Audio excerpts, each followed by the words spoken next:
Jealousy is one of the most powerful directional signals on the planet. Because you're only jealous of people that are doing things or have things that you actually want. It's impossible to be fake jealous. Whatever you're jealous of is hitting something deeply personal. Fucking pay attention to it. Instead of stewing in it, go, oh, flip it. How could I take those things that I'm really now really inspired by and take action and go get them in my life? Because the thing about jealousy is it's just your inspiration that's blocked. Most folks know what they dream about and what they want. And yet they're spending all of their time and energy arguing against what they want. And so you can have all these epiphanies. I hope that when somebody listens to our conversation and watches this, that they have a massive aha moment. But it's not going to mean if you don't take action and do something about it. The aha moment is the door that opens. But your new life does not begin unless you can step through the door. I keep going. I am saying I believe in myself. Tearing yourself down over the shit that you've done, it's not going to empower you to change the patterns that are keeping you stuck. People will cheer for you and me. They won't cheer for themselves. I'm the same way.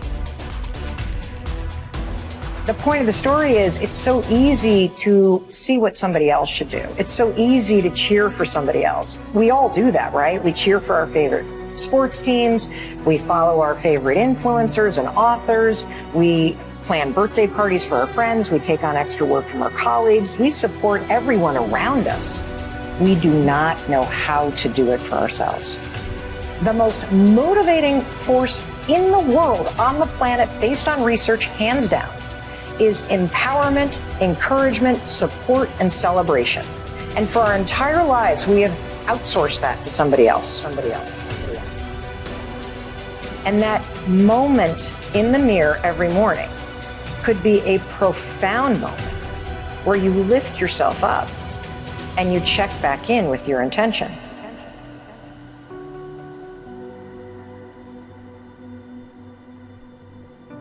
What I've discovered that is heartbreaking is the average person cannot celebrate themselves.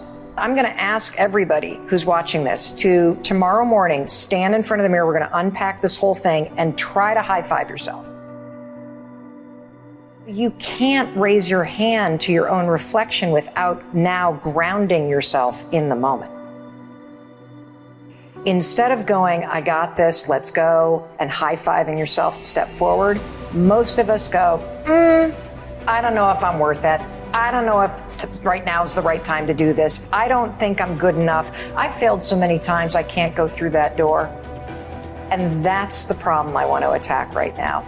That there is somewhere in your life that you know what you want. You can feel it pulling you.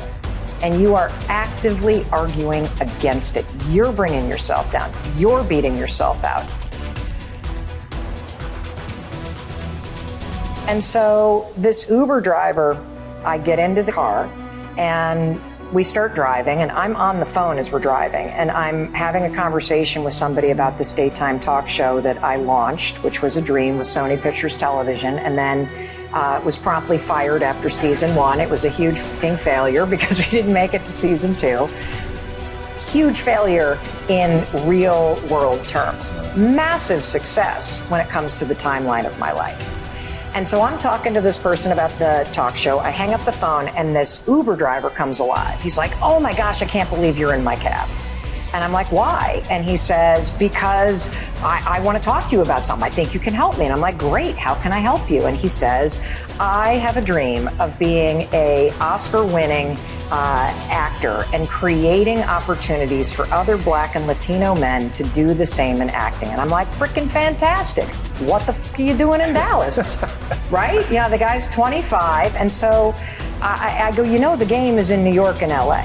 I mean, sure, you can act, you can write stuff, you can be here in Dallas, but why are you not in LA? Why are you not in New York? And he's like, you're right. I need to move to LA. I'm like, why not? And he says, I have $700 in my bank account. And I'm like, that's freaking fantastic. You have $700 in a car? Dude, drop me off and get driving. What are you waiting for? And so we have this whole conversation, and I write about it in this book, where I am actively arguing for his dream, and he is actively arguing against his dream. And what is so sad is throughout this conversation, Tom, he's like, you're right, $700 could get me there. You're right, I am only 25. You're right, if I keep thinking and thinking and thinking and thinking about what I want to be doing, I'm not only going to drive in circles, my whole life is going to spin in circles as I think about what I want and I don't do shit about it. And then you are going to find yourself not at 25, but at 45 or 65, and you're going to be so filled with regret that you never fucking put a bet on yourself. And so this conversation ends with him declaring that he's going to go to California and me giving him a bunch of tools that I talk about in this book. The point of the story is it's so easy to see what somebody else should do. It's so easy to cheer for somebody else.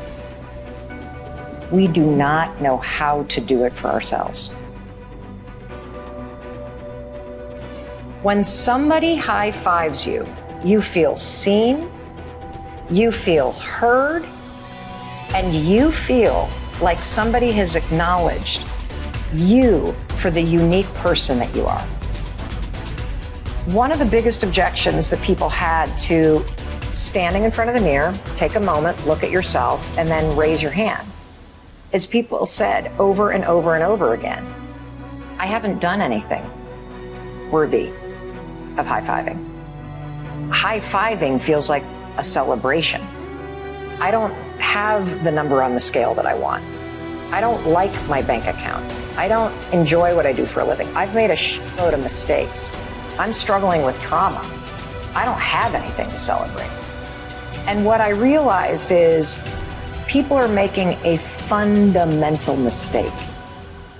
You are withholding the very support, empowerment, and celebration that you need to change and to do the hard work and to face the things that you're scared of. And that's why you're not changing. Because if you can't stand in front of the mirror and raise your hand and high-five yourself just because you got your ass out of bed and you're breathing, you will never get what you want in life. Is the negative shit you're saying and the support that you're withholding helping you feel better? If it's not, try this. Try celebrating yourself 5 days in a row. Literally, try starting your day by waking up and raising your hand and high-fiving yourself in the mirror just because you're breathing. So if you just are like, I'm doing the best I can, that's pretty empowering if you think about it. Or I can learn from this. Or this is temporary. I'll be okay. Those sorts of things are little ways to high-five your mind instead of, again, going low. You got a choice. Do you take yourself down or do you lift yourself up? That's where it begins. It begins with you. It begins with you. It begins with you.